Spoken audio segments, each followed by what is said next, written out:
Assalamu alaikum warahmatullahi wabarakatuh. We in Darsul Famine, the 8th lesson, or the 8th chapter of this book called the Book of Monotheism. And it begins with ta'amuna, our food. And it's going to start with what we ate inside the womb of our mothers, and then it goes out into the food that we eat when we come out the womb. It gets into that particular issue. So it begins by saying, فَيَنْظُرُ إِنسَانُ إِلَى طَعَامِهِ. Mankind should look at his food. Does not mankind look at his food? And then he goes on and says, وَتُونِ أُمَّهَاتٍ, in the stomachs of our mothers. That's where our food begins. He says, كَيْفَ نَتَغَدِّي فِي بُطُونِ أُمَّهَاتِنَا. He says, how do we eat, or how are we nourished inside the stomachs of our mothers? Right? Because this establishes that something's been taking care of us since the very beginning. Okay? So he says, إِذَا تَكَوَّنَتِ النُّطْفَةُ دَاخِلَ الرَّحْمِ. He says, when the sperm goes inside the rahm, the womb of the woman, when the sperm enters into the womb of the woman, وَجَهَهَا رَازِقَ إِلَى مَكَانٍ وَرَزَقَهَا الَّذِي أَعَدَهُ بِرَحْمَتِي لَهَا. And he says after that, the one who provides for it, the creator of the heavens and the earth, he places it in a place, and he prepares it, and he gives it its mercy in that particular place, right? فَتَلْتَصِقْ فِي جِدَارِ الرَّحْمِ فِي مَكَانٍ مُعْدَ الْتِصَاقٍ. And he says, then it's placed inside the walls of the womb, right, of the mother, in this place where it's like a sticky area where it hangs, right? Where the sperm goes and it connects to this place inside the womb, right? About the iltisaq, تذوب جواز التدبير الحكيم وتتمكن وتلقى نطفة. And he says, and we see it, and it melts into the wall. So the sperm goes into the egg or the wall, and it starts to drill its way in, right? And it melts into the inside until it gets inside of there, right? And there's millions of these sperm cells, but that one gets in there and it starts to formulate inside of the womb. And he says, so then that the most wise, he takes it, Allah subhanahu wa ta'ala, and then he arranges this sperm cell inside of the womb. He says, min ittisalu bidam al-mubashira, and it goes in and it connects right with the blood of the woman inside of her womb, the mother of the child. That sperm cell and her blood now starts to mix and makes another creation. Okay, so it goes from being a sperm cell into being something else. Okay, being the blood in the sperm cell, it becomes something else, right?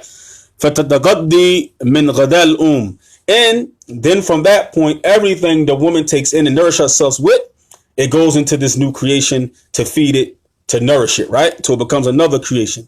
ويستمر أمر كذلك حتى يخرج الطفل. And it goes like this to every stage, every trimester, until the child is released from that womb or the stomach of the mother. هو يزال متصلا بالأنبوبة حبل السر.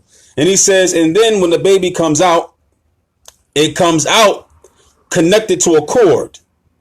It comes out connected to a cord. Now this cord, it developed inside the womb of the woman to take the nutrients from the mother into the child. And this also proves that why you gotta respect your women, man. I mean, come on. You come from a woman. She could have died.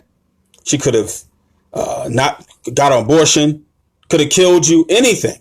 But instead, she fed you and clothed you and took care of you. This is why women should have a high status in our lives. Period. But that's another whole nother class. So it's a umbilical cord. التي تغذي بواسطتها 9 أشهر, until you are fed with this particular thing for 9 months. You are fed with this particular thing for 9 months. Okay? Whatever the woman takes in, you're fed from. This is your food. So automatically you're taken care of from the first stage, even from the sperm stage. The Creator, Allah, is taking care of you, nourishing you, giving you, putting you in a situation where you could be nourished and grow. Okay? This is crazy how somebody can be an atheist. It doesn't make sense to be an atheist. To be a mulhid, it doesn't make sense. Okay? ثم تقطع تلك أنبوبة بعد خروج الطفل من رحم الأم. He says, and then this cord is cut when the child comes out of the mother. Now it's at another level of its life. And so Allah now is going to take the child and put it into another situation where it can be fed again by something different. We're going to get into that. So he says from the breast, right? Min aina ya'kulu tifu ba'da kita' qadaihi hablu surr. He says, so what is now the food and what will the child? Alhamdulillah, Suhaib, kayfa hal? Alhamdulillah, ya akhi. Salam ala bik, inshallah, bi'idhnillah. Salam ala bik lak, li, inshallah. So he says, after the umbilical cord is cut, what is the child now going to eat from? He says, Inna khalaqa insan hakim alim khabir fahuwa ma qadara ikhraj al-tifl illa ba'da an kawna lahu jahazul hadmiya mustaqallan yatakawwanu min. He says, from the wisdom and the detailed knowledge of the Creator, when the child leaves out from the womb, doesn't have a umbilical cord, Allah has created for it while it was in the womb a digestive system, independent now from the umbilical cord in the mother. Has its own digestive system. Now this came from a sperm cell. Let's go back to the sperm cell, which came out the backbone of a man into his testicles, out into a woman. Okay, then from that you got another creation, got a digestive tract that can take in food. Okay, it doesn't make sense to be an atheist. It doesn't go along with sound reasoning. Okay, so he says, fem bel'um mar'i ma'ada, all of that. He says wa am'a daqiqa wa kabd. And he says that, meaning, he said it has a stomach, the child has a liver, okay, a nasal passage to smell the food, to know where the food is, okay, stomachs to take in the food, a liver that cleans your blood. All of this is in a child from a tifl, from an infant. Okay, and this all came from a sperm cell. Let's go back to that one more time. A sperm cell, you can take it and literally wipe it on a wall. That's where the human being is coming from. And this is where your teeth, and you have bones, and you can walk and talk. You have a brain to think. You can move. You have body parts. That formed inside of a stomach of another creation, a woman. And then you came out of that. So, وَأَعْدَ لَهُ مَوْرُودًا جَدِيدًا لِطَعَامِهِ إِنَّهُ ذَدِي الَّذِي بَعْدَ يمتلئ باللبن بعد خروج الطفل ولم يكن به لبن من قبل. And he says, with that being said, Allah subhanahu wa ta'ala has made another way, or established another way for the child to eat and to take in food. And this is what we call the nipple, the vadi, right?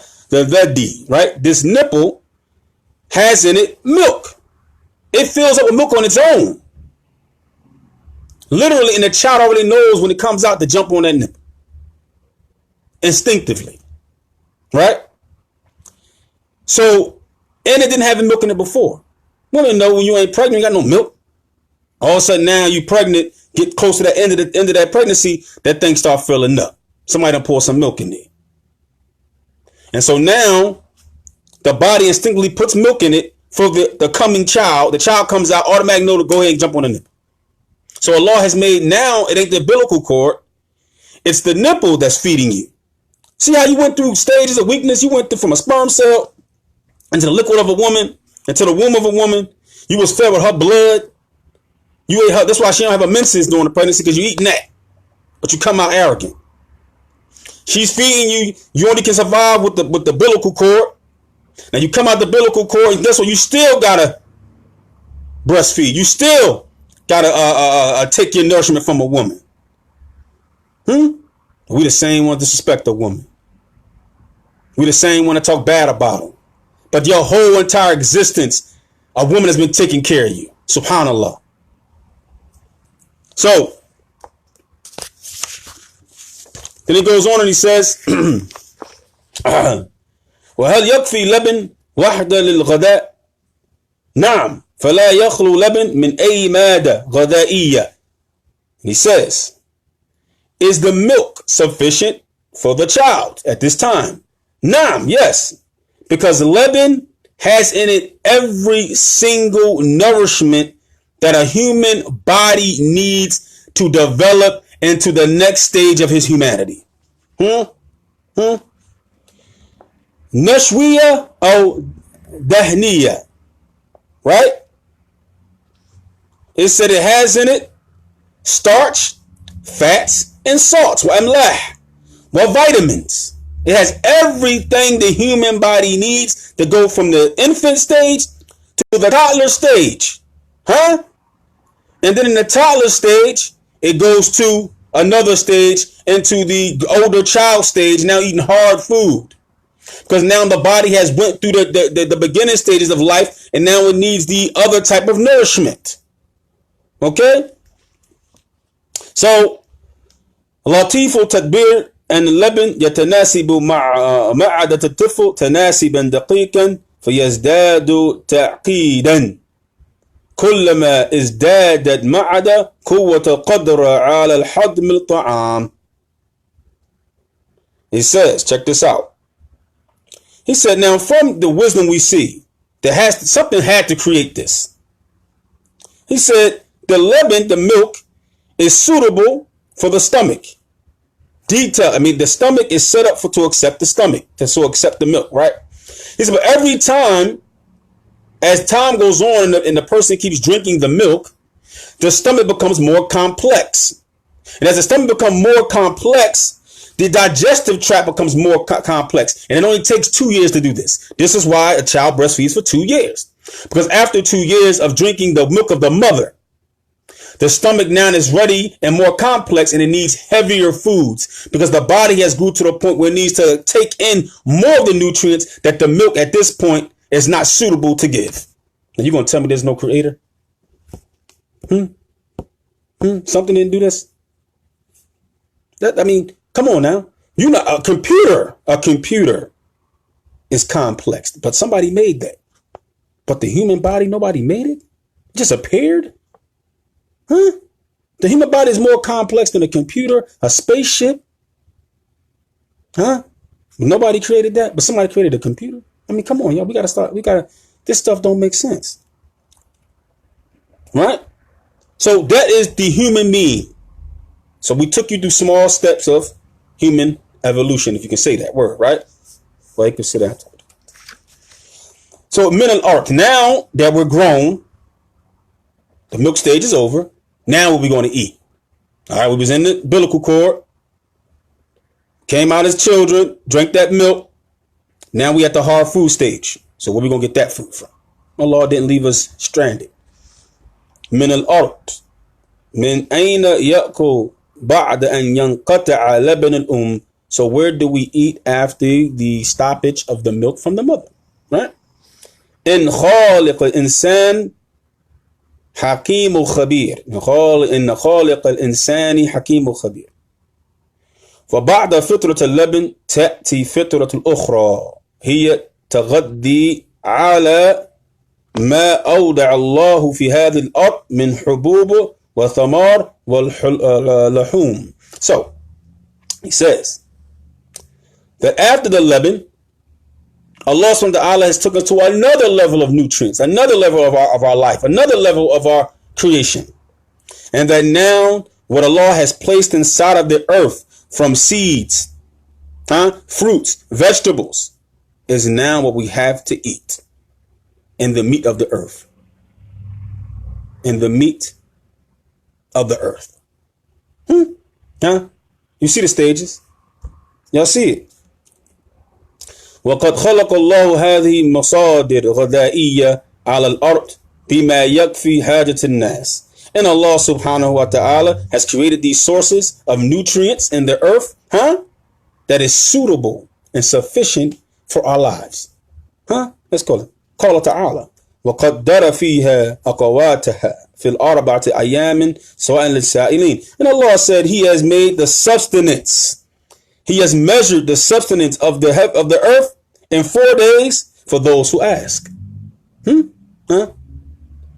أي إن الله قدر في الأرض أقوات الجميع ما عليها من مخلوقات إذا كان مرود للطعام هو الأرض فإن الله قد عاد الجهاز الهضمي مناسب لما في الأرض من طعام فأمدده بأسنان قوية وقاطعة وممزقة وطاحنة ثم أعطاه جهاز هضميا قويا. So Allah subhanahu wa ta'ala, now again, this comes from the sperm cell, y'all talking about people here, right? He said Allah subhanahu wa ta'ala means that he has measured out in the earth all of its resources and all of its substance, for all of what he has created upon it. And all the sources and the supplies that come from the earth, Allah has made sure our stomachs are ready to receive it. So we got no baby stomachs no more. Okay? We got grown adult stomachs that went through the transition. So all the food in the earth, we're ready to eat it. But see, check this out. Allah subhanahu wa ta'ala just didn't stop there. Okay, our stomachs are ready for the food. But what else is needed for the food to digest properly? Our teeth. Our teeth. It has grinders. It has the teeth that tear. It has the moisture in your mouth that helps to soften the food, to digest it. We're going to keep playing. We're going to keep playing. So then he says, and then Allah has given us something extra, a strong digestive tract. Think about this, man. See, that also we got to understand. That's why it don't matter. People tell me they rich, got money. Yeah, everybody want to have some money and everybody wants to live nice. That's fine. That's great. You should. Allah, don't forget the portion in this dunya. But guess what? Expensive food and cheap food all turns to feces and urine and comes out in the toilet. And that's also the part of the digestive tract. That's also part of the digestive tract. It turns the food and it takes out the poison and the things that the body doesn't need, and it turns it into feces and urine and pushes out your body. Come on, you're going to say that all came from a sperm cell with nobody in control of how that works? Huh? Okay. So he says, كيف يتم إعداد طعام إنسان. Okay. So how does Allah subhanahu wa ta'ala inside the earth, the seeds and everything, how does that work? Right? It's going to touch on it a little bit. It says, قد رأينا كيف أعد طعام الإنسان في مرحلتين سابقتين عن طريق الحبل سر وذليين.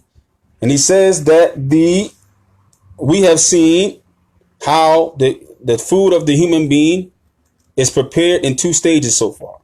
We've seen the stage of the umbilical cord, and then we've seen the nipple of a woman who takes in the milk.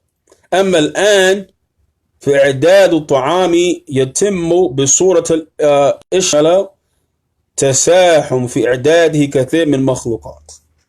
And he says that now we're going to see that it's more inclusive, meaning it's going to be a lot of things working together. We're going to see that brings about the food that we're eating now.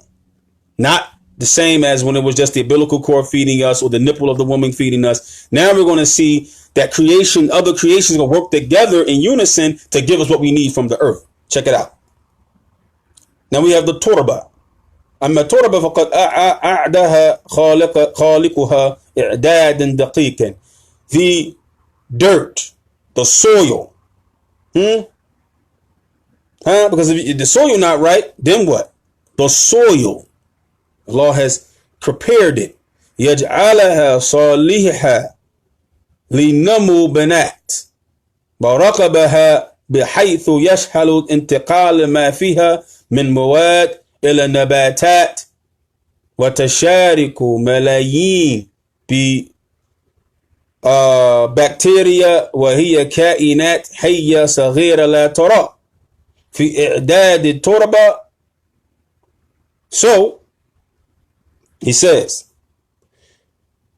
that the turba, the dirt that we use, Allah has made it the correction and it made it basically a mother and a caretaker of the nature and the plants. Because when you put a seed inside the soil, if the soil is incorrect or your soil is not correct, then we'll find that the seeds don't grow. And this is also an analogy we can use for ourselves. if we're not going to plant the right seeds in our families, plant the right seeds in the mind of our children, plant the right seeds in the mind of our people, plant the right seeds in the minds of society, we will see that we're not establishing the correct soil that's going to grow correct plants. It's not going to give us any nutrients. So just like the earth has to have the correct minerals and nutrients that work in unison to bring us about fruits and vegetables that are a delight to our taste and delight to our and gives us the nutrients for our bodies to grow and be strong, the same has to happen to the mind of our children. The same has to our minds. And if the soil isn't right, we dig deeper and bring up fresh soil. And that's what we have to do with our minds. Some of us who have been social engineered. You understand what I'm saying?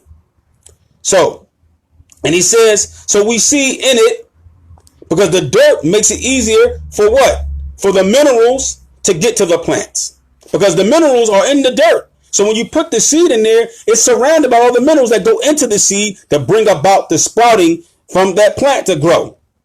And millions of bacteria are working in unison, and you can't see them, to bring about this reaction of the soil touching the seed and the water and all this. It's a chemical reaction, actually. And it brings about all this together, as the Sheikh is explaining here, right?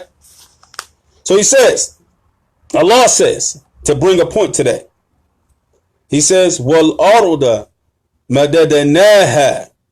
And the earth we have extended, and supported. Walqayna fiha rawasiya. And we have placed in it and established in it mountains firm, that way the earth doesn't shake. Okay, the mountains are like pegs. وَأَنْبَتْنَا فِيهَا مِنْ كُلِّ شَيْءٍ مَوْزُونٍ. And we have measured in it, everything. And these plants and these vegetables are measured out. وَجَعَلْنَا لَكُمْ فِيهَا مَعَايِشٍ. And we have made in this earth all you need to survive, all you need to partake of, to survive, to eat, to flourish. وَمَا لَسْتُمْ لَهُ بِرَازِقِينَ. And you are not those who brought it about. You didn't make those minerals in the earth. You didn't make the soil what it is. You don't make sure the sun is coming down. You don't make sure the rain is coming down. You didn't create the seeds. All you're doing is taking a seed and putting it in the soil. And from there, you have no control. Over there, you have no control. So it's a very long chapter. And so I'm not, and the next chapter will actually be about the actual seed itself and what it's made of. And then it will go into the clouds, the wind, and the rain, what the effects that have on it. Then it goes into the night, into the day. It goes through every level of how our food is developed in nature for us to eat. It goes through every single step of that to the end. So, alhamdulillah, I just want to go through each piece by itself. So, inshallah, this will be a few classes because the chapter is pretty long. But I just hope that, anything I said wrong was from myself. Anything that was good and decent is from Allah. Any mistakes I read and mistakes I made in my reading, that is on me. And may you benefit from what I read from this book called Pt.5. And this book was actually put together in Yemen for the school system in Yemen, for the high school and the university. Well, you can sit down to the God, you too, Akhi Muhammad Amir Prince. So this is the book here. MashaAllah. This is the actual book. It's not Muhammad Wahab's Pt.5. It actually was established in Yemen for their school system, for their high schools and their universities.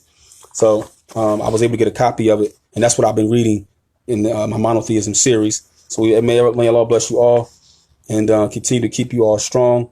And inshallah, and just remember, every time you go to the market, know that you had nothing to do with that food. And it gives you the nourishment, and because of the soil, the rain, and the seed. Of all three of those things, you had nothing to do with. And you've been actually being nourished without your power since you came out of your father's backbone. Since you came out of your father's backbone, somebody's been taking care of you. You went from your father's backbone into his testicles, out of his private, into the mother, into her liquid, into her womb. Then you was taken care of in the womb for 9 months. Umbilical cord, eating, doing nothing. Doing nothing. You did nothing for that food to be taken care of in the womb. You was defenseless. Then you came out defenseless. Allah created the milk, in the woman's nipple, and you latched onto that, and again you were being taken care of defenseless. And then that lasted for 2 years. And then Allah subhanahu wa ta'ala gave you a digestive tract and gave you the body to accept now harder food with more nutrients because your body has grown and it needs those nutrients. And again, you did nothing for that. You're defenseless again. You did nothing for that food because the rain and the soil and the seed, you have nothing to do with. So we'll continue this class, inshallah, another day. So assalamu alaikum wa rahmatullahi wa barakatuh.